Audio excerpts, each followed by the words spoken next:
Bem, vamos começar a gravação dos vídeos das aulas do curso de Geomorfologia Fluvial. Certo? A disciplina aqui está como temas especiais, mas a disciplina optativa disponibilizada pelo Departamento de Geociência, não especificamente, mas principalmente para o curso de Geografia, da UFPB. Então, dentro dessa perspectiva, né, dentro da disciplina de Geomorfologia Fluvial, a gente vai dar o foco na geomorfologia fluvial, mas antes da gente começar a abordar a geomorfologia fluvial, é importante situar qual tipo de abordagem a gente vai utilizar durante as análises fluviais que a gente vai desenvolver.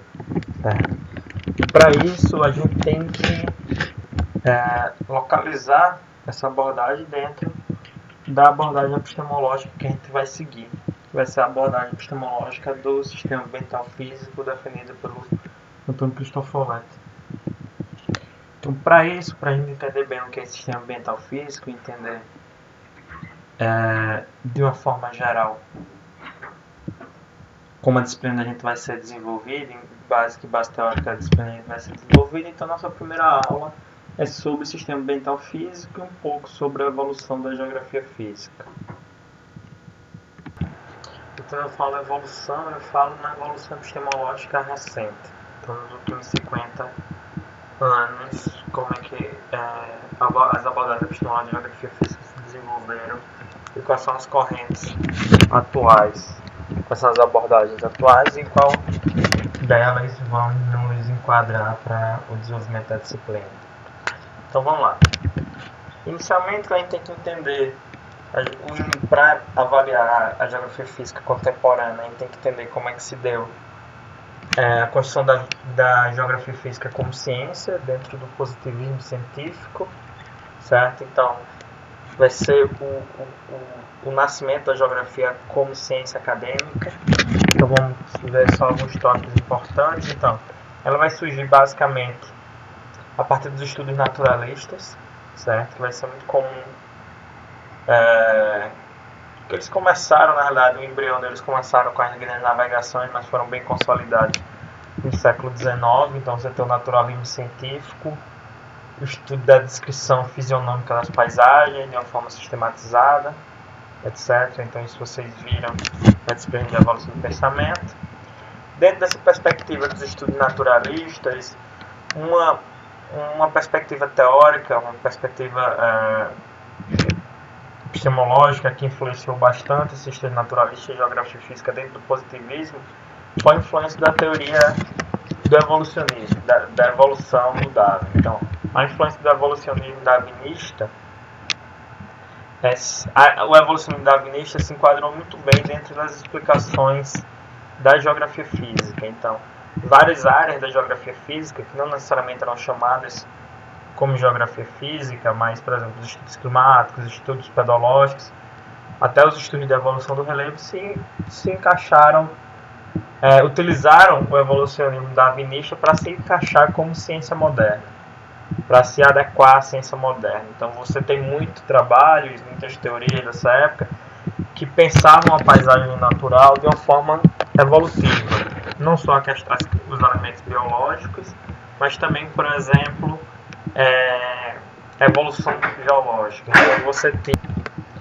Então você tinha leis, você tinha teorias que falavam sobre a evolução do relevo na questão da maturidade, que é a teoria clássica do Davis. Então, dentro dessa perspectiva, dessa geografia física do positivismo, para se enquadrar também da ideia positivismo, a busca geral da ciência, inclusive da geografia física, eram por leis gerais.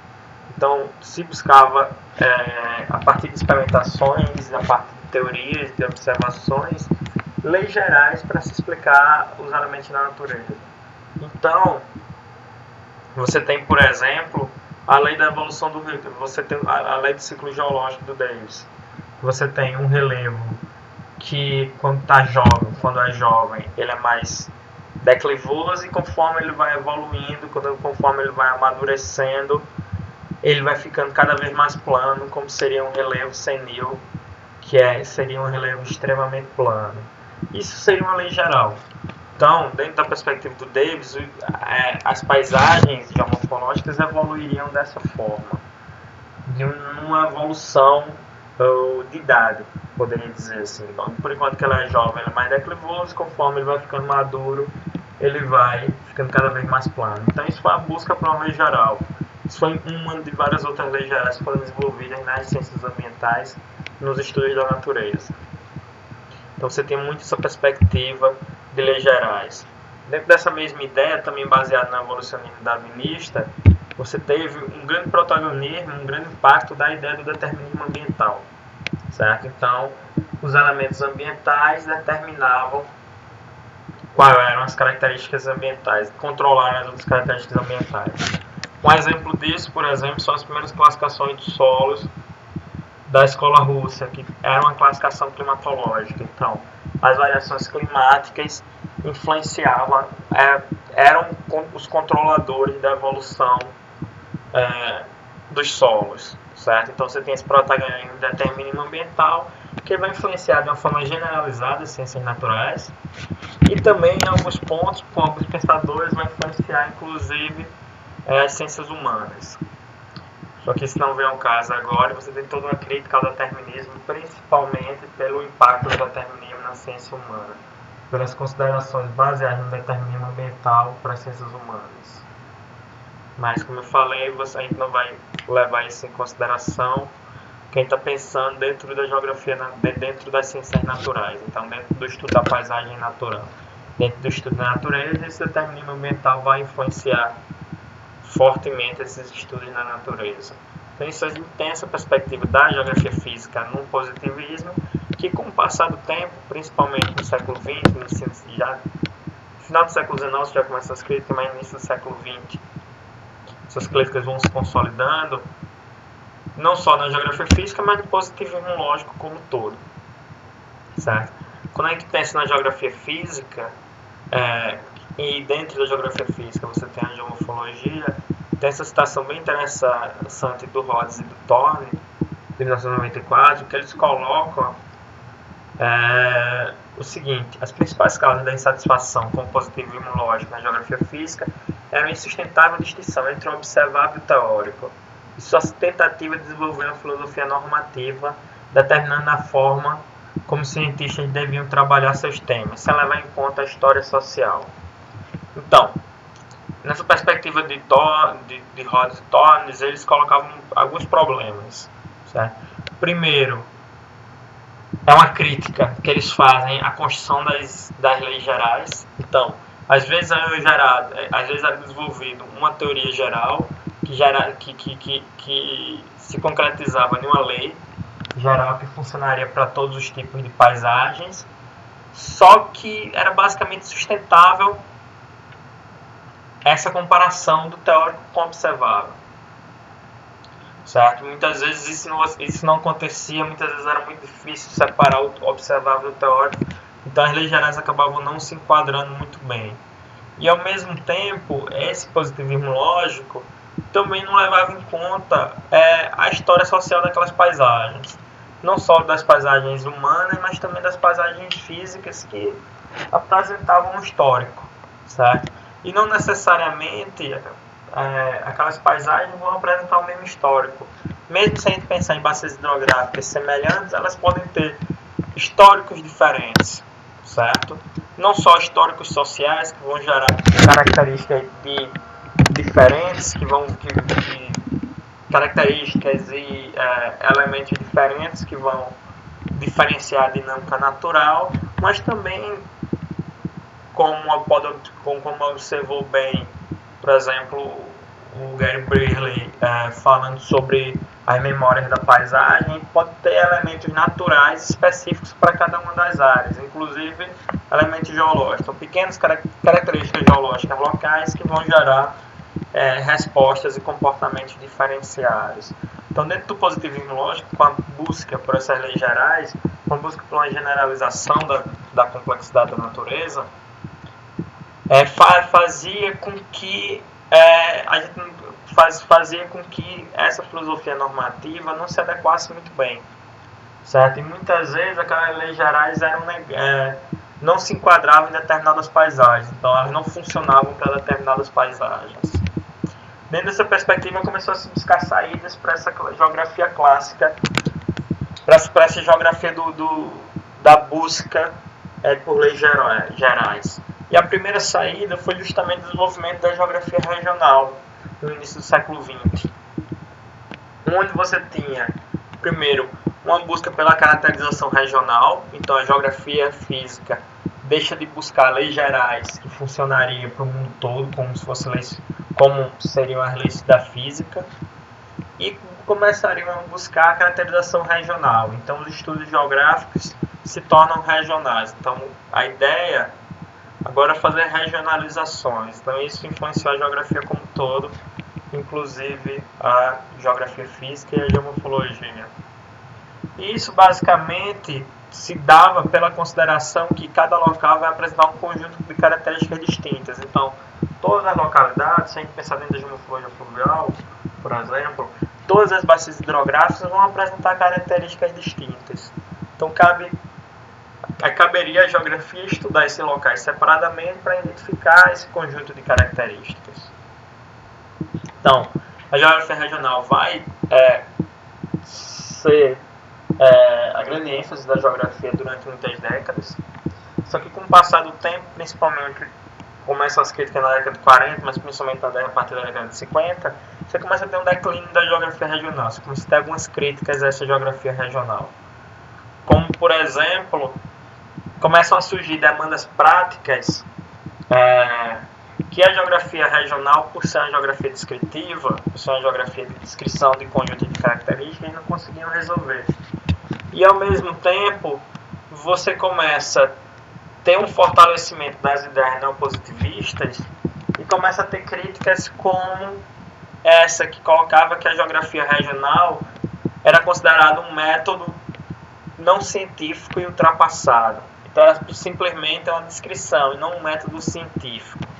Então você começa a ter o declínio dessa geografia regional.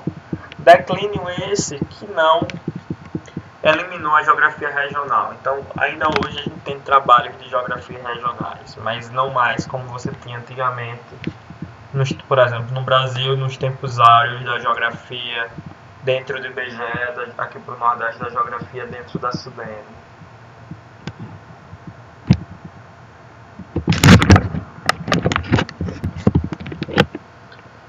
Então, como eu falei para vocês, a grande crítica à geografia regional vai partir principalmente da chamada nova geografia, que seria a geografia neopositivista, a geografia teorética, que seria como a teoria dos sistemas, seria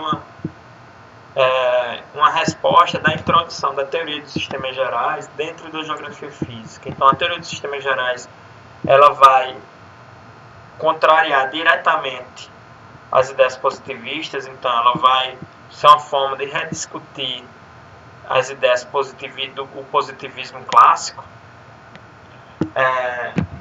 onde você vai ter a negação por exemplo, do contexto cartesiano, de separação de elementos, de subdivisão de matérias e de simplificação da natureza. E dentro da geografia física, ela vai se comportar, os sistemas vai se enquadrar na geografia física nessa discussão de uma nova geografia, certo?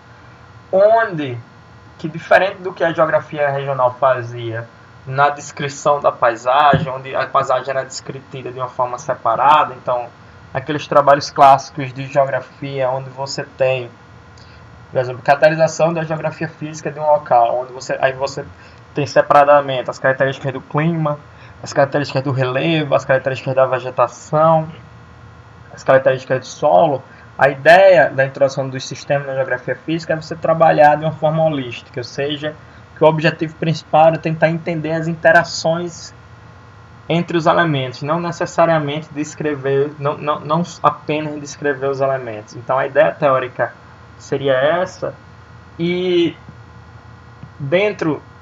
abarcando essa ideia, então a necessidade seria justamente analisar os elementos e suas interrelações. Então o foco era trabalhar com a análise das inter-relações entre os elementos, não apenas a descrição dos elementos, como a geografia regional, e você tem como dois grandes incentivadores dessa ideia o Strahler e o Shorley, entre outros, da década de 50 e da década de 60. E de uma forma geral,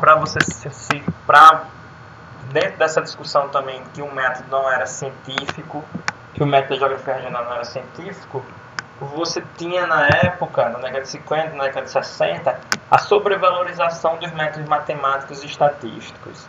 Então, foi a partir dessa introdução do sistema na geografia física, dessa nova geografia, dessa geografia teorética, dessa geografia tida como positivista, os sistemas vão entrar dentro na geografia física, ou seja, essa abordagem do sistema vai entrar na geografia física, e por causa dessa sobrevalorização, dessa supervalorização dos métodos matemáticos e estatísticos, a geografia também vai ser considerada uma geografia não positivista, que vai ter um foco na descrição e classificação em diversas escalas espaciais. Então, o foco também vai continuar sendo a descrição e classificação dessas áreas, só que baseado não apenas nos elementos separados, mas principalmente nas interações entre esses elementos. Então você tem, por exemplo, dessa época, elementos que influenciaram bastante a geomorfologia fluvial. Você tem a consolidação da geomorfologia fluvial dessa época. Então você tem uma série de modelos matemáticos voltados para analisar a dinâmica hidrológica, por exemplo, a dinâmica hidrossedimentológica. Então você tem, por exemplo, dessa época, os modelos iniciais de balanços hídricos, onde você poderia avaliar a relação de chuva e escoamento superficial. E como eu falei para vocês, o foco dessa geografia, que vai ser considerada a nova geografia, a geografia teorética no Brasil, vai ser justamente a utilização desses métodos matemáticos e estatísticos. No caso do Brasil, ela vai ter uma ênfase, vai ter como core principal, como sede principal, essa corrente de pensamento, a Unesp de Rio Claro, na pessoa, e especificamente na pessoa do Antônio Cristofoletti, certo? Então você tem essa construção da nova geografia, dessa geografia teorética, e mais, como todas as outras abordagens, você também tem uma discussão sobre essa abordagem específica e algumas críticas dessa abordagem. Então, como a ideia dessa abordagem é integrar a análise da matéria, que seriam os elementos constituintes de um sistema, ou seja, quais são os elementos que constituem uma bacia hidrográfica, como é que é a estrutura dessa bacia hidrográfica, ou seja, a organização dessa bacia hidrográfica, e como é que é a energia dessa bacia hidrográfica. Seria aquilo que dá uma dinamicidade para essa bacia hidrográfica, por exemplo, o deslocamento da água. Então, a ideia desses sistemas é justamente fazer essa análise da matéria, da estrutura da energia, dos elementos da organização e da dinâmica. Contudo, uma grande crítica, uma das críticas iniciais a esse estudo de sistemas, é que ele também é uma análise atemporal, certo? Então, o objetivo da maior parte das metodologias é avaliar o que está ocorrendo naquele momento, trabalhar com a descrição, certo? E essa descrição é uma análise atemporal, então você também não tinha muito trabalho de você também não tinha muito foco a avaliar qual é a história daquela paisagem, certo? Você não tinha esse foco de análise qual é a história daquela paisagem, quais são as possibilidades de respostas caso haja algum tipo de modificação. Você não tinha esse pensamento das respostas construído de uma forma mais complexa. A gente vai falar um pouco sobre isso. Uma outra crítica que veio essa abordagem dos sistemas, da geografia teorética, da geografia não positivista, surgiu a partir da geografia crítica, certo? E a discussão dessa geografia crítica, você tem a formulação da chamada abordagem ambiental dialética. Então, como é que seria isso? Então, você tem uma das críticas principais dessa nova abordagem, a geografia teorética, seria a não valorização das interações humanas com esses sistemas naturais. Então, você tem esses sistemas naturais evoluindo quase que de uma maneira isolada dos sistemas humanos, assim, né? Dos sistemas socioeconômicos. E existia toda essa crítica de não haver essa preocupação social dentro dessa geografia física teorética. E de uma forma geral, a gente teve a construção da geografia crítica, certo? Da abordagem da escola da geografia crítica. E no início dessa abordagem de geografia crítica, você teve a negação dos estudos de geografia física. Visto que a geografia crítica entendia a geografia como uma geografia unitária, certo? Que é uma geografia que era única, que ela não era separada em geografia física e geografia humana, e que, acima de tudo, era uma ciência social. Então, era uma geografia social. Então, aquele tipo de estudo que não tinha uma abordagem social, não tinha uma preocupação social da geografia teorética era negado, certo? Era negado e era dito que aquilo não seria uma geografia, visto que a geografia seria essa ciência social.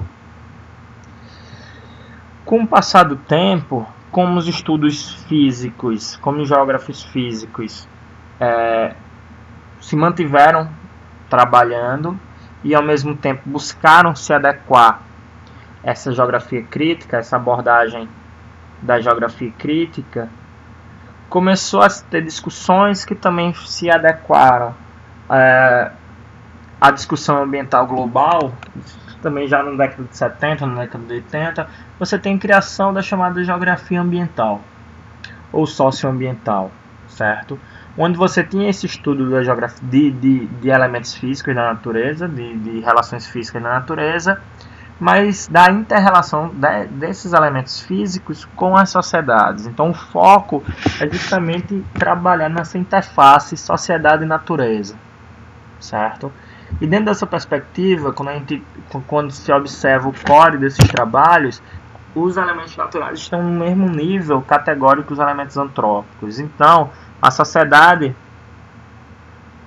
teria o mesmo nível categórico, teria a mesma importância que os elementos naturais nas análises ambientais. Então, você tem uma série de metodologias que trabalham dentro dessa perspectiva. E também dentro dessa abordagem ambiental dialética, ela não nega, de uma forma geral, ela não nega os pressupostos teóricos da teoria geral dos sistemas, certo? Ou seja, essa necessidade de você estudar as inter-relações entre os elementos, certo? E dentro dessa forma de não negar essa abordagem, essa necessidade de se analisar a matéria, a dinâmica, a organização da paisagem, e mais levando em consideração esses aspectos antrópicos, não levando em consideração, mais dando uma ênfase nessa interface homem-natureza, você também tem dentro dessa perspectiva a possibilidade de fundamentação teórica geossistêmica. Por que eu coloco isso especificamente? Porque a ideia geossistêmica dentro da geografia física brasileira é extremamente forte. Eu vou falar um pouco mais sobre isso, sobre essa perspectiva de sistemas, de geossistemas rapidamente, mas caso vocês queiram estudar um pouco mais sobre isso e ter um pouco mais de informação sobre isso, vocês podem olhar os vídeos da disciplina de Geografia Física Aplicada, principalmente o vídeo lá sobre zoneamento ambiental, que eu falo um pouco mais sobre essa perspectiva de geossistemas. Mas só para deixar claro que a teoria geossistêmica também se enquadra dentro dessa abordagem ambiental dialética. Uma das correntes da teoria geossistêmica se enquadra nessa abordagem ambiental dialética, que seria mais a abordagem do Bertrand. E mais contemporaneamente, principalmente a partir da década de 90, você começa a ter as discussões sobre a complexidade na ciência, então sobre a abordagem complexa na ciência, sobre a teoria do caos e vários outros elementos dessa complexidade, e que também afetam diretamente as ciências da natureza, as ciências ambientais de uma forma geral e a geografia física também. Então você tem inclusive o próprio Antônio Cristoforetti, num das últimas obras dele, o Modelagem de Sistemas Ambientais, também traz elementos nessa perspectiva da complexidade. E a partir daí a gente surge a proposta dos sistemas dinâmicos complexos, certo? Que seria uma modificação daquela análise inicial dos sistemas ambientais, da teoria geral do sistema, lá da geografia neopositivista, da geografia quantitativa, da nova geografia. Então, dentro dessa perspectiva, você mantém uma parte das metodologias, mas você começa a trabalhar a partir de outros conceitos. Então, como a ideia da complexidade, a ideia da incerteza, a ideia da teoria de caos, da geometria fractal, e todas essas ideias são inseridas dentro da análise sistêmica. Então, isso faz com que, principalmente a perspectiva da complexidade e da incerteza, que as abordagens comecem a ter uma nova forma de visualizar a paisagem, principalmente visualizar os resultados dos trabalhos, certo? Então, a gente sai daquela estatística determinística, certo? E vai para uma perspectiva mais estocástica, uma perspectiva mais probabilística. Então, você não está mais buscando uma certeza que, caso você não está mais trabalhando uma modelagem de uma forma que tua resposta vai ser uma certeza. Que se chover, por exemplo, 100 milímetros numa bacia hidrográfica, a gente vai ter um enchente. E sim, dentro de uma perspectiva mais de probabilidade. Então, as respostas começam a ser modificadas, a forma de observar esses resultados começam a ser modificados. Então, não é mais se chover 100 milímetros vai ter uma enchente. Como a gente começa a observar que existe um número muito grande de elementos e essas interações são muito complexas e você ainda tem a perspectiva da incerteza, das respostas não lineares, a discussão de resultados já modificaria. Então, não seria mais se chover 100 milímetros você vai ter uma enchente. E sim, se chover 100 milímetros, a probabilidade de você ter uma enchente é de tantos por cento. Certo? Então, você sai daquela questão determinística e vai para uma questão mais probabilística. Vai para uma resposta mais probabilística. Isso é só um exemplo para simplificar a discussão, mas você tem... A discussão é bem mais complexa que isso. E também dentro dessa ideia dos sistemas complexos, a ideia também de ser a ideia de sistemas dinâmicos é porque você vai trabalhar você vai trabalhar com diferentes escalas espaciais. Então o ideal é você trabalhar com várias escalas espaciais e interagir as respostas que você consegue nessas diferentes escalas espaciais e também em diferentes escalas temporais. E você começa a dar uma maior importância para as especificidades desse sistema, para a identidade desse sistema. Então os sistemas não são estéreis, como a nova geografia, a geografia neopositivista observava.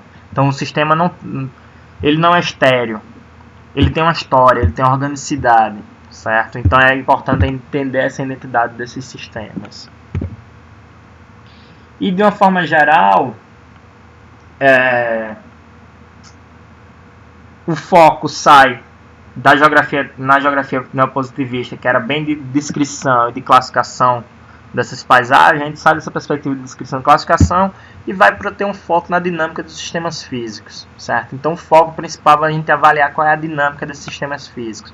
Então como é que funciona elementos e ideias como retroalimentações, respostas não lineares, força de distúrbio, como isso se enquadra dentro dos limiares de mudança para ser possível avaliar quais são os momentos ou não a probabilidade de mudança. Então o foco da análise, de uma forma geral, é justamente a dinâmica, certo? Então isso vai ser dentro desses sistemas dinâmicos complexos. Só de falar de uma forma geral. Então, só para resumir essa primeira parte da aula, dentro das abordagens epistemológicas que a gente tem contemporaneamente na geografia física e na geografia física natureza, a gente tem hoje 4 abordagens. Onde a gente tem, por exemplo, a geografia regional, que também pode ser, que alguns chamam de geografia clássica, a geografia neopositivista, teorética, a geografia ambiental dialética, que é a geografia socioambiental, que é a geografia física enquadrada na geografia crítica, e os sistemas ambientais, a geografia dos sistemas ambientais físicos, a abordagem dos sistemas ambientais físicos, dos sistemas dinâmicos, que essa geografia que trabalha com teoria geral de sistemas, mas dentro de uma perspectiva da complexidade. Então, quis trazer essas abordagens para vocês, para mostrar que existem várias possibilidades de abordagens epistemológicas. E a escolha e o entendimento dessas abordagens vão direcionar para vocês a forma de quais vão ser os métodos, vai direcionar para vocês a escolha dos métodos que vocês vão utilizar. Então, qual é o objetivo que eu tenho? Eu vou trabalhar nessa abordagem, então qual o tipo de método que eu vou utilizar? Quando eu tiver meus resultados, como é que eu vou conseguir interpretar esses resultados? Então, a construção de uma abordagem epistemológica e vocês terem de uma forma consolidada, entenderem claramente qual abordagem epistemológica que vocês vão trabalhar, facilita, entre outras coisas, vocês interpretarem os dados que vocês vão obter. Vocês interpretarem os resultados que a análise de vocês vai gerar, certo? E, ao mesmo tempo, eu quero deixar claro para vocês que não existe, a ideia não é discutir qual o melhor método e qual o pior método. A ideia é colocar que, para estudar o mesmo tema, você pode trabalhar com qualquer um desses 4 métodos, por exemplo. É tanto que um dos exercícios é justamente isso. Vocês buscarem trabalhos sobre geomorfologia fluvial, de uma forma direta ou indireta, que influenciam a geomorfologia fluvial, análises que influenciam a geomorfologia fluvial, e observarem que vocês conseguem encontrar trabalhos sobre o mesmo tema com abordagens completamente diferentes. Certo? Então, por exemplo, a gente pode analisar a problemática de enchentes numa cidade a partir de abordagens completamente diferentes. A gente pode fazer uma regionalização desses elementos, uma descrição desses elementos. A gente pode trabalhar a partir de uma modelagem quantitativa simples, uma modelagem matemática simples. A gente pode avaliar a partir de uma abordagem mais sociológica, mais dentro da perspectiva socioambiental. Vai depender muito a escolha da abordagem também qual o tipo de objetivo que você tem, certo? Então, nesse seu objetivo, o que é que você vai escolher? Obviamente, cada abordagem, dependendo do objetivo que você tenha, o seu objetivo final e a necessidade de resultados que você tenha, pode ser que a gente tenha abordagens que sejam mais adequadas e abordagens que sejam menos adequadas para se trabalhar. Então, isso cabe de uma análise de uma forma geral para a escolha de uma pesquisa, etc. Cabe a vocês definirem muito bem essa abordagem. Não só escolher uma abordagem, mas deixar extremamente claro o porquê vocês escolheram aquela abordagem. Porque essa abordagem seria mais adequada no seu ponto de vista. E ao mesmo tempo a gente também não pode ficar engessado, nós definir pelo seguinte, não pode ficar engessado na seguinte perspectiva. Não, eu trabalho dentro de uma abordagem ambiental dialética, dentro da geografia crítica. Então eu não vou trabalhar com modelagem matemática. Ou então eu trabalho dentro da geografia teorética, então não vou nunca utilizar como fonte de dados uma série de questionários sociais, por exemplo, para essa questão que eu falei das enchentes. De uma forma geral, a gente tem que responder aquele objetivo, a gente tem que atingir aquele objetivo. E muitas vezes a gente vai conseguir atingir aquele objetivo trabalhando com abordagens, inclusive, diferentes dentro do mesmo trabalho. Mas óbvio que você precisa ter isso muito claro para que não haja problemas de interpretação. Então, de uma forma geral, eu quis pontuar isso para vocês. Mas dentro dessa disciplina, dentro da abordagem dessa disciplina, a gente vai trabalhar na perspectiva dos sistemas ambientais físicos e dentro da perspectiva dos sistemas dinâmicos que, dentro do meu ponto de vista acadêmico, e até também como técnico, seria mais adequada para a gente trabalhar dentro da geomorfologia fluvial contemporânea, certo? Então, dessa forma, a gente vai ver um pouco mais o que é esse sistema ambiental físico e o que são esses sistemas dinâmicos. Nessa perspectiva, o foco da gente vai ser esse sistema ambiental físico nessa primeira aula.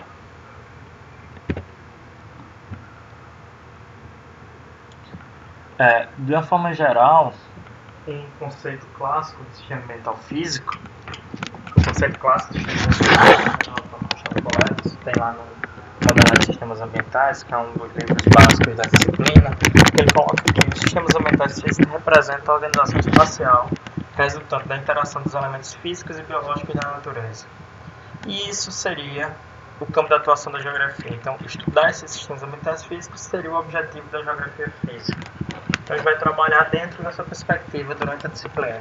Porque o objetivo da gente vai ser o estudo da organização espacial resultante da interação entre os elementos físicos e biológicos da natureza. Então isso seria o foco da geografia física. E esse sistema ambiental físico ele vai interagir com o sistema socioeconômico, certo? Ele não é isolado. Ele influencia e é influenciado pelo sistema socioeconômico. Mas ele é separado do sistema socioeconômico porque ele é regido por normas e dinâmicas diferentes, por leis diferentes, por dinâmicas diferentes, e inclusive níveis escalares muito diferentes que o sistema socioeconômico. Então, por isso que a gente vai trabalhar como dois elementos separados, dois sistemas separados. Então, a maior parte das análises durante a disciplina da gente é, inicialmente, tentar entender como aquele sistema ambiental funcionaria sem a presença humana. Então, qual seria o comportamento natural daquele sistema ambiental e, depois que a gente entender isso, avaliar como a presença humana e as intervenções humanas afetaram esse sistema ambiental e quais foram as alterações geradas nesse sistema ambiental. Então, o foco da gente vai ser sempre esse. Continuando, só para deixar claro para vocês, essa parte teórica da gente tem que ser bem resumida por causa do tempo que a gente tem para a disciplina. Então a gente vai falar rapidamente sobre algumas características do sistema ambiental físico, para vocês terem uma ideia geral sobre isso. Mas caso vocês queiram mais informação sobre isso, caso vocês, por exemplo, quando forem fazer o exercício achem mais complicado, vocês podem assistir às aulas lá da Geografia Física Aplicada, principalmente a segunda aula e a terceira aula, que fala especificamente sobre o sistema ambiental físico, que vai ser basicamente o que eu vou tentar resumir nos próximos slides.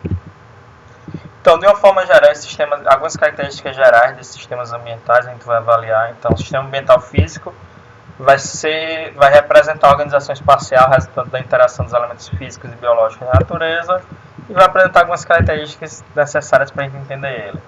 Primeiro, que ele tem uma perspectiva holística, de uma totalidade indivisível. Então, a gente não deve estudar a natureza subdividindo a natureza, se tentando entender ela como um todo. E lembrando que esse todo ele vai ser maior que a soma das partes, ou seja, não adianta a gente estudar as partes separadamente e depois juntar essas informações que a gente não vai entender o todo. Porque além da soma das partes, o todo também vai ser a interação entre as partes, certo? Então essas inter-relações entre os elementos que vai ser importante para a gente.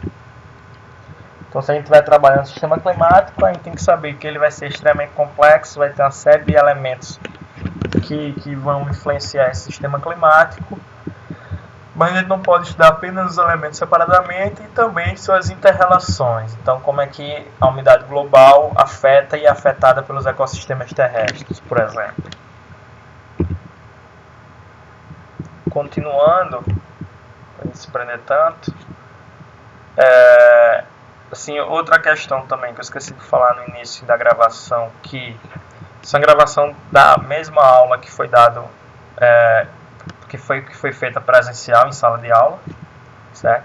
Contudo, a gravação acaba sendo um pouco limitada, certo? Ela é bem mais rápida que a aula. Como a gente também não tem as intervenções da sala, alguns tópicos podem não ser abordados. Então, meio que uma versão resumida da sala de aula. Desse modo, ela não substitui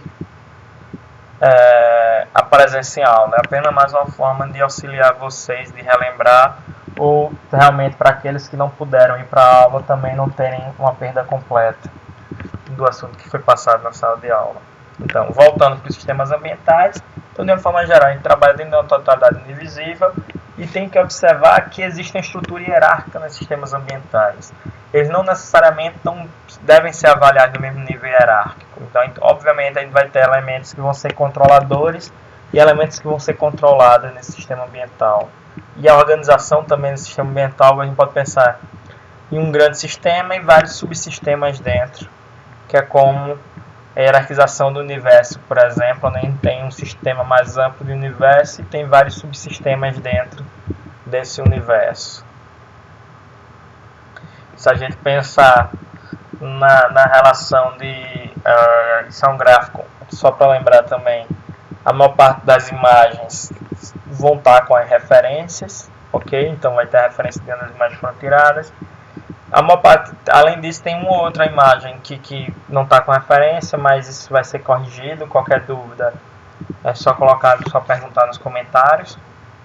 E a maior parte das outras imagens, como essa imagem, que não estão com referências, que não tem especificando as referências, elas vão estar nas referências da aula especificamente, ou então estão dentro das referências da disciplina. Nesse caso, é do livro de Modelagem de Sistemas Ambientais do Antônio Cristofoleto. Então, a gente vai ter nessa aula de hoje várias imagens desse livro.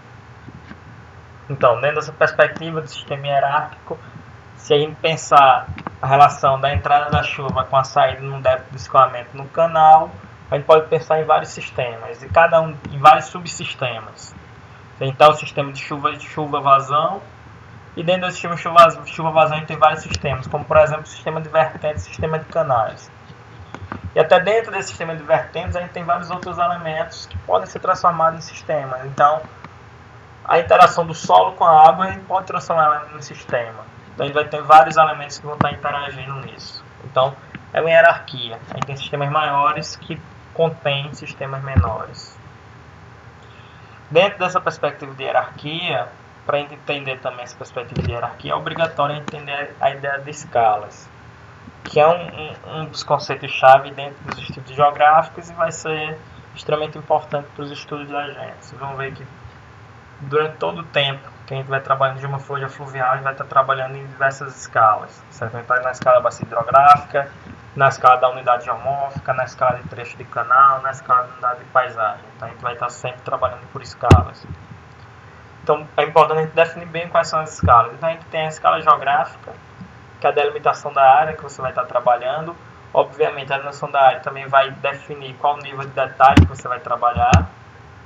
Então eu posso trabalhar aqui dentro da perspectiva da fluvial, da geomorfologia fluvial, na escala do catchment, da área da bacia, na escala da unidade de paisagem, na escala do trecho do canal, na escala das unidades geomórficas, na escala das unidades hidráulicas e de microhabitats. Então a gente pode trabalhar com várias escalas. Essa é a imagem do livro da Frase do Briley de 2013, que também está na referência da disciplina.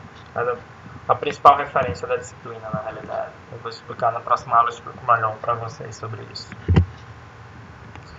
A gente também tem que entender a escala de tempo, a escala geológica, a escala histórica. Então, o tempo pode ser trabalhado dentro da perspectiva geológica, ou seja, na escala de tempo mais ampla, mas também dentro da perspectiva histórica. Só para dar um exemplo aí, para a gente, se a gente fosse fazer um trabalho avaliando o impacto da construção do Hotel Tambaú. Então, a gente tem aqui a imagem de antes do hotel e um pit screen do Google Earth mostrando como é que está hoje. Então a gente tem uma escala de tempo bem definida. Mas de uma forma geral, o que eu quero trazer para vocês é que existe uma necessidade na definição dessas escalas de análise.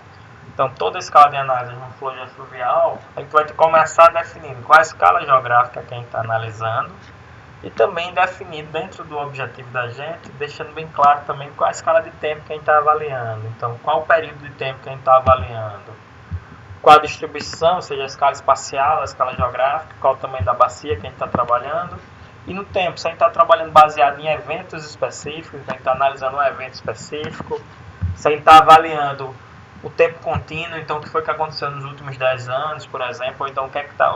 ou se é um trabalho de monitoramento, o que é que está acontecendo diariamente naquela área, ou inclusive nas escalas temporais maiores, nas escalas temporais geológicas.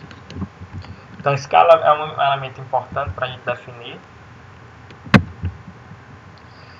Continuando a falar de algumas características gerais, continuando algumas características gerais, o elemento que eu falei para vocês, que dentro desses sistemas dinâmicos complexos, a ideia da complexidade entende que a paisagem tem uma história, certo? Então que esses sistemas apresentam uma identidade. Não necessariamente que aquela mesma ideia da geografia regional, que cada área é um lugar único, que deve ser estudado separadamente, etc. Não. Que ainda se compreende que existem algumas leis que afetam de uma forma generalizada, certo? Só que cada sistema tem uma identidade. O que seria isso? Cada sistema, por exemplo, se a gente pensar em bacia hidrográfica, cada bacia hidrográfica vai ter uma evolução histórica única. Vai ter uma evolução geológica e vai ter uma história recente e única. Isso faz com que possa haver chamadas respostas ou evoluções não lineares. Então, você não está mais buscando aquelas leis gerais que vão fazer com que todas as paisagens evoluam da mesma forma, mas sim buscando considerações que afetem as áreas de uma forma razoavelmente homogênea, mas também entendendo que essas áreas, a partir de algumas características locais, algumas características específicas, podem apresentar respostas diferentes, respostas não lineares. Então a gente vai tentar buscar isso. E ao mesmo tempo, a gente tem que entender que quando o sistema é submetido a algum tipo de mudança, algum tipo de pressão, ele tem uma capacidade de se auto-organizar. Ou seja, se o sistema for modificado de alguma forma, existe uma possibilidade de se adaptar a essas mudanças, de uma auto-organização. Um exemplo claro, visível disso, a gente tem na questão da vegetação. Então, só para a gente ter ideia, essa imagem ela mostra a variação da vegetação dependendo de algumas características. Se a gente pensar aqui só do lado esquerdo, na parte de baixo, a gente tem aqui embaixo a diminuição da precipitação. Para a esquerda é mais úmido, para a direita é mais seco. E do lado esquerdo a gente tem a diminuição da temperatura. Embaixo é mais quente, em cima é mais frio. E as comunidades vegetais conseguem se adaptar. Isso foi observado, por exemplo, na evolução. Se a gente pensar no semiárido nordestino hoje, você teve nos últimos milhares de anos uma variação de um ambiente mais úmido para um ambiente mais seco. Então a gente também teve uma variação da vegetação, para uma vegetação mais densa para uma vegetação menos densa. Então você teve essa capacidade de auto-organização dessa paisagem. Isso aqui é só um exemplo dessa auto-organização do relevo. Então a gente está na fase úmida, no relevo de semiárido, com mais vegetação e maior desenvolvimento do solo. A gente tem uma transição para o semiárido com a remoção da vegetação e remoção de sólido. Desse solo você tem uma nova fase semiárida com a remoção de solo, com a diminuição da paisagem, com a erosão dessa paisagem, e depois volta para uma fase úmida, por exemplo. Então tem essas transições. Isso aqui é clássico da geomorfologia da idade da resistasia e biostasia. Então, quando falei que foi para vocês é uma abordagem extremamente rápida sobre essas características ambientais. E dentro dessas a partir dessa noção básica, dessas características do sistema ambiental físico, a gente vai ver também um pouco sobre a evolução ambiental. Então, como é que esse sistema ambiental físico evoluiria, teoricamente? Então, a gente vai ver poucas noções e falar rapidamente sobre isso. Então, de uma forma geral, essa evolução ambiental vai ter uma variabilidade temporal, espacial, ou seja, nem todos os sistemas vão evoluir ao mesmo tempo, na mesma velocidade, e também eles não vão evoluir na mesma direção ao mesmo tempo. Mesmo sistemas com características parecidas ou semelhantes, porque muitas vezes a identidade do sistema, como eu acabei de falar, vai influenciar a evolução desse sistema e vai gerar modificações nessa evolução. E essa evolução ambiental, ela pode ser controlada, pode ser entendida pela interação de duas forças opostas. Então, a força de resistência no sistema, que vai ser a capacidade do sistema de absorver a outra força, que seria a força de distúrbios. Então, a gente tem, por enquanto que o sistema tem uma estrutura e tem uma resistência a modificações, a gente vai ter, por outro lado, uma força de distúrbios, impulsos de mudanças que podem gerar modificações. Então, a gente vai ter essa interação entre essas duas forças. Então, muitas vezes, quando a força de resistência é maior, esse sistema consegue absorver os distúrbios e não se modificar. Às vezes, a força de distúrbio é maior, que pode gerar modificações. Então, o estudo dessa resistência é extremamente importante para a gente definir os chamados limiares de mudança. Na análise dinâmica complexa, esses limiares de mudanças vai ser extremamente importante, principalmente quando a gente pensa, por exemplo, em gestão ambiental. Então, quando a gente pensa, o que é que seria o limiar de mudança? Seria aquela quantidade de energia, seria aquele limite, que se for ultrapassado, pode gerar uma mudança. Então, por exemplo, quando a gente pensa, eu gosto de usar muito o exemplo de deslizamento, que é um exemplo que todo mundo tem uma familiaridade de uma forma direta e indireta, que passa no jornal e coisas do gênero. Quando a gente pensa na perspectiva do deslizamento, enchente, qualquer coisa desse elemento, na perspectiva da defesa civil, que emite alerta, por exemplo, quando um nível de chuva ultrapassa um limiar, certo? Então, seria aquele limiar que, a partir daquele nível, começa a haver um risco maior de eu ter uma modificação, por exemplo, de enchente, relacionada a enchente ou deslizamento. Então, isso seria o limiar de mudança. Então, a gente tem, só para exemplificar, isso é um gráfico lá do Bruce em 2001, baseado nesse texto do Campbell e do Erickson, que a gente tem os limiares de mudança, certo? Ou seja, energia, os limiares que, se forem superados, vão gerar modificações, e meu sistema tem um nível de energia que às vezes pode estar mais alto, às vezes pode estar mais baixo. Se a gente pensar na geomorfologia fluvial, um rio ele vai ter momentos que ele vai ter uma maior vazão e momentos que ela vai ter uma menor vazão. Então, necessariamente, se ele está com uma vazão baixa, ele está sofrendo modificações. Não necessariamente, se ele tiver com a vazão alta, ele vai estar sofrendo modificações. Mas é óbvio que vai ter momentos que essa minha vazão vai superar esse meu limiar de mudança e pode gerar modificações. Então, a minha mudança vai ser mais ou menos isso. Então, tentar identificar esses limiares é extremamente complexo, mas é extremamente importante para a gente, por exemplo, fazer gestão territorial, gestão ambiental.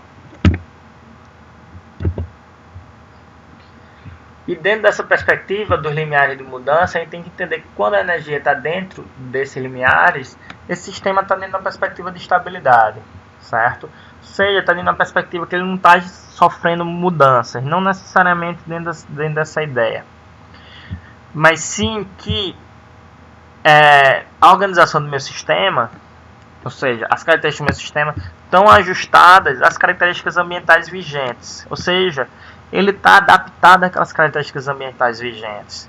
Então, dentro dessa perspectiva, também dessa perspectiva do limiar de mudança, a gente tem que entender essa estabilidade não como algo estático, não como se o sistema tivesse parado, mas sim que esse sistema está dentro de um equilíbrio dinâmico, que vai ter momentos de mais energia e momentos de menos energia, mas que não necessariamente vai gerar modificações repentinas. Vai até gerar modificações, mas dentro da perspectiva de evolução. Então, por exemplo, com o passar do tempo, aquele solo está se desenvolvendo cada vez mais. Então, eu estou tendo uma modificação, mas dentro desse equilíbrio dinâmico. É um equilíbrio que não é estático. Nas leituras indicadas, vocês podem ler um pouco mais sobre essa questão do equilíbrio dinâmico. E quando a gente pensa nessa perspectiva da evolução da paisagem, dessa evolução ambiental, a gente tem que entender que essa evolução pode se dar por variações nos processos, ou seja, na dinâmica desse sistema ambiental, ou na estrutura, ou seja, na organização, nos elementos físicos desse sistema ambiental. E tem que entender também que, quando ocorre uma variação nos processos, há uma grande probabilidade de você ter uma variação nas formas, uma variação na organização. E, ao mesmo tempo, quando ocorre variação na organização, nas formas, nos elementos, há uma grande probabilidade de a gente ter uma modificação nos processos. E tudo isso vai estar relacionado com a capacidade de ajuste desse sistema. Então, a gente vai ter sistemas que têm uma maior capacidade de ajuste e sistemas que têm uma menor capacidade de ajuste. Para entender isso facilmente, a gente pode pensar um rio com dois rios diferentes que vão sofrer a mesma enchente, certo? Mas que um rio ele vai ter uma margem rochosa e o outro rio vai ter uma margem arenosa. Então, por enquanto que aquele rio que tem uma margem rochosa, ele vai ter uma capacidade de ajuste muito baixa, porque minha margem rochosa é extremamente resistente. Então, dificilmente ele vai ficar mais largo para se adaptar àquela enchente, para se ajustar àquela enchente. Por enquanto que aquele meu rio com uma margem arenosa vai ter a maior capacidade de se ajustar àquela enchente. Como, por exemplo, isso é um trabalho que a gente fez lá em Santa Cruz da Baixa Verde, em Serra Talhada, em Pernambuco, aqui a gente identificou as áreas com alta capacidade de ajuste. Então são as áreas de alta sensitividade. Então são aquelas áreas que, por exemplo, aqui essas áreas, os canais que estão em vermelhos, são as áreas que os canais têm uma alta sensitividade, uma alta capacidade de ajuste. Então significa que se eu tiver modificações ambientais, possivelmente essas áreas vão reagir. Essas áreas vão ser modificadas, certo? Então a gente marcou aqui tanto para os canais quanto para as encostas. Então, por exemplo, esses canais que estão em verde, dessa parte do centro, são todos canais rochosos, com alta resistência, com a baixa capacidade de ajuste. Como ele é rochoso, ele não consegue se adaptar facilmente às modificações ambientais. Ele não vai se alterar se eu tiver modificações ambientais. Ele vai se alterar muito pouco. Um outro elemento, uma outra característica muito importante a gente entender claramente e sempre pensar e tentar avaliar as possibilidades é a perspectiva da retroalimentação. Que seria, de uma forma bem simples para entender, seria como efeitos secundários, impactos secundários. Então, é gerada uma modificação e essa minha modificação vai gerar modificações secundárias, certo? E essa retroalimentação pode ser positiva ou negativa. Então, a retroalimentação negativa é aquela que meus impactos secundários vão servir para absorver todo o meu distúrbio. Então, meu distúrbio vai deixar de existir. Eu vou ter esses impactos secundários, mas o meu distúrbio vai deixar de existir. Enquanto que a retroalimentação positiva é aquela que o impacto secundário vai gerar mais um novo impacto, que vai gerar mais um novo impacto, e vai criar um ciclo de impactos secundários. Exemplos clássicos, claro, dessa retroalimentação, a gente pode pensar esse exemplo que é um estudo, que foi um estudo, vou dar exemplo para vocês, que foi um estudo sobre o impacto das barragens do São Francisco na Foz de São Francisco. Então talvez a gente vá nessa região, no trabalho de campo, onde tivemos a construção das várias barragens, começando lá para a década de 50 com as barragens em Paulo Afonso, e a última na década de 90, em meados da década de 90, lá na represa de Xingó, que está mais ou menos 170 km da Foz. E o estudo específico, não está aparecendo aqui o nome, acho que está aqui em cima. A gravação não está pegando o nome aqui em cima, mas que foi um estudo sobre o impacto das barragens na Foz de São Francisco, mais especificamente na margem direita da Foz, no povoado do Cabeço, na Vila de Pescadores do Cabeço, em Sergipe, certo? E esse estudo mostra que o impacto da barragem, a barragem gerou impacto, obviamente, a mudança na estrutura do rio, e que modificou, por exemplo, o volume de sedimento que o canal transportava. Então, boa parte do sedimento ficou retido nessa barragem. Então, com uma menor quantidade de sedimento, como o rio, após essa barragem, a jusante da barragem de Xingó, da represa de Xingó, diminuiu o volume de sedimento que esse rio transportava, ele também diminuiu o volume de sedimento que o canal jogava no mar. E era justamente esse volume de sedimento que era retrabalhado pelas correntes marinhas, pela deriva litorânea, pela corrente litorânea, que era retrabalhado e construía e mantinha a formação praial, a linha de costa, na margem direita da Foz, certo? Que é justamente onde tem o povoado do Cabeço. Isso aqui, esse trabalho tentou avaliar esses impactos a partir de várias imagens de datas diferentes. Aqui a gente tem uma carta topográfica planimétrica de 1942 e os pesquisadores vão usar como marco o farol que existia no povoado, o farol existente no povoado, que em 1942 ele estava a 250 metros da linha da costa. Certo? Então, ele estava a 250 metros dentro da terra. Logo depois, a próxima imagem, no início da década de 90, ou seja, antes da represa de Xingó, você já via que já era observado uma retração nessa minha linha de costa. Então, aquele farol que estava a 250 metros dentro da terra, agora só está a 100 metros. Ou seja, em quase 50 anos, pouco menos de 50 anos, você teve uma erosão de 150 metros da praia, da linha de costa. Então, essa linha de costa regrediu 150 metros. Isso no início da década de 90, antes da represa de Xingó. Em 98, já depois da represa de Xingó, aquele farol que estava 100 metros dentro da terra, agora está na linha da praia, na linha de costa, certo? Então, em pouco menos de 8 anos, você teve a perda de 100 metros da linha de costa. 3 anos depois, em 98 e em 2001, você já observa o farol dentro d'água. Você já vê a erosão extremamente avançada, você não consegue observar nem as construções mais, como por exemplo da igreja, você não consegue mais observar.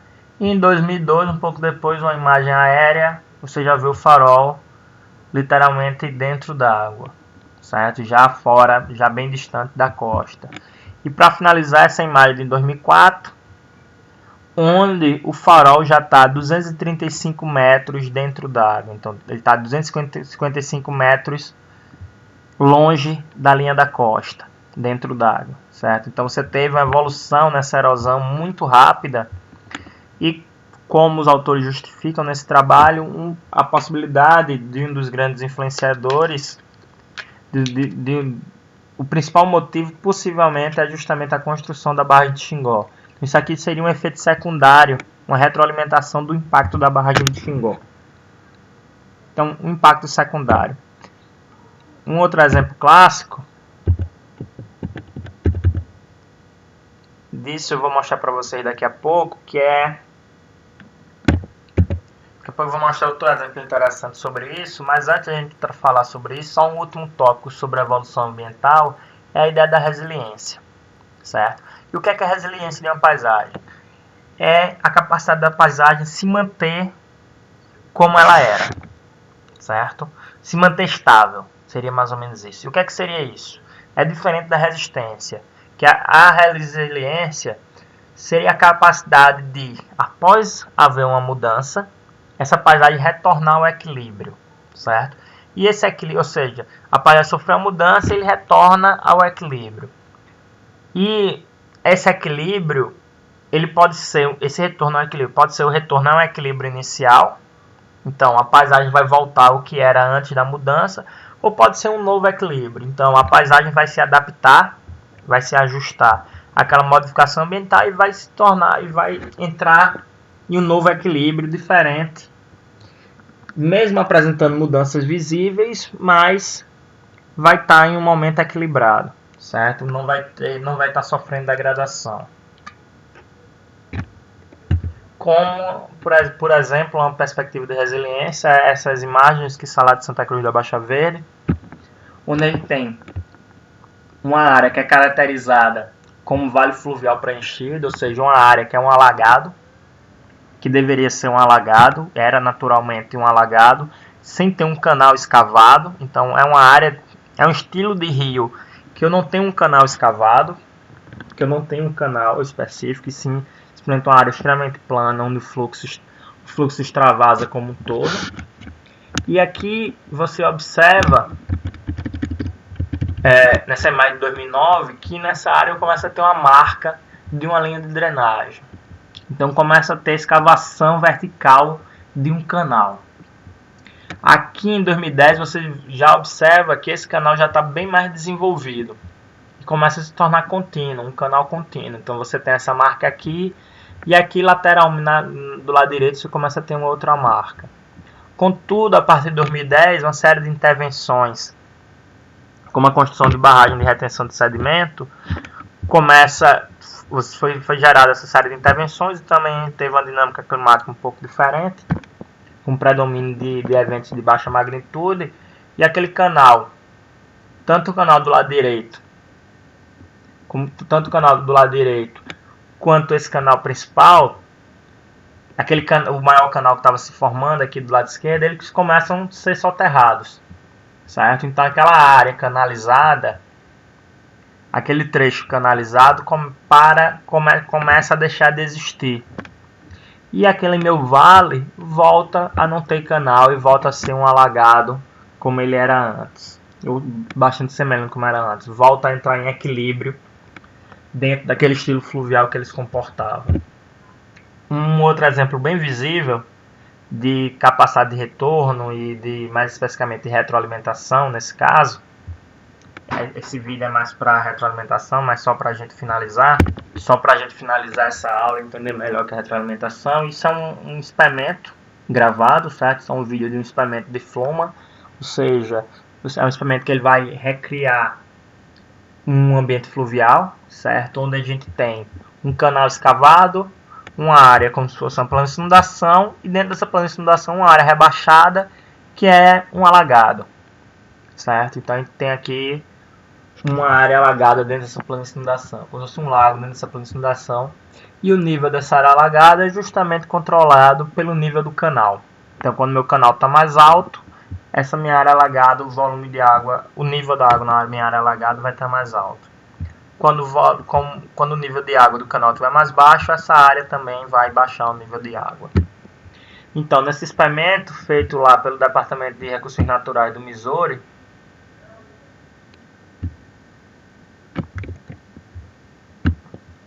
então o que é que vai ser feito? O experimento vai ser realizado para avaliar o que é que o aumento no fluxo desse canal poderia gerar. Então o que é que eles fazem? Eles aumentam o fluxo em 8 vezes, ou seja, o meu volume de água aumentou, então minha velocidade da água vai aumentar, vou ter uma maior capacidade erosiva. Então esse rio começa a erodir o canal, tanto lateralmente, mas principalmente verticalmente, então o canal está ficando mais fundo, e conforme o canal vai ficando mais fundo, aquela minha área alagada, o nível da minha água na área alagada vai baixando. Vai baixar em um nível que ela vai ser completamente drenada. E aquela minha área alagada vai deixar de existir. Então isso nada mais é do que um efeito secundário de uma retroalimentação. Então eu tive esse impacto que gerou esse outro impacto. E meu canal vai ficando mais largo, mais profundo e vai se adaptando a essa nova capacidade, vai se adaptando a essas novas características ambientais. Então, isso foi só para finalizar essa primeira aula. Então, essa primeira aula é a aula mais geral, só para a gente ver essas abordagens teóricas, especificamente a abordagem teórica que a gente vai trabalhar para o entendimento da paisagem natural, da natureza. São algumas referências que vocês podem ler sobre isso, certo? Elas estão todas passadas no grupo da sala. E, como eu falei para vocês, essa aula é um resumo. Ou seja, é muita informação para uma aula só, então ela fica extremamente resumida. Caso vocês queiram mais informações sobre isso, vocês podem assistir às aulas lá da Geografia Física Aplicada. São 5 aulas razoavelmente curtas, menores que essa aula, e que vai ter esses tópicos que a gente abordou nessa primeira aula da geomorfologia fluvial explicados de uma forma mais detalhada.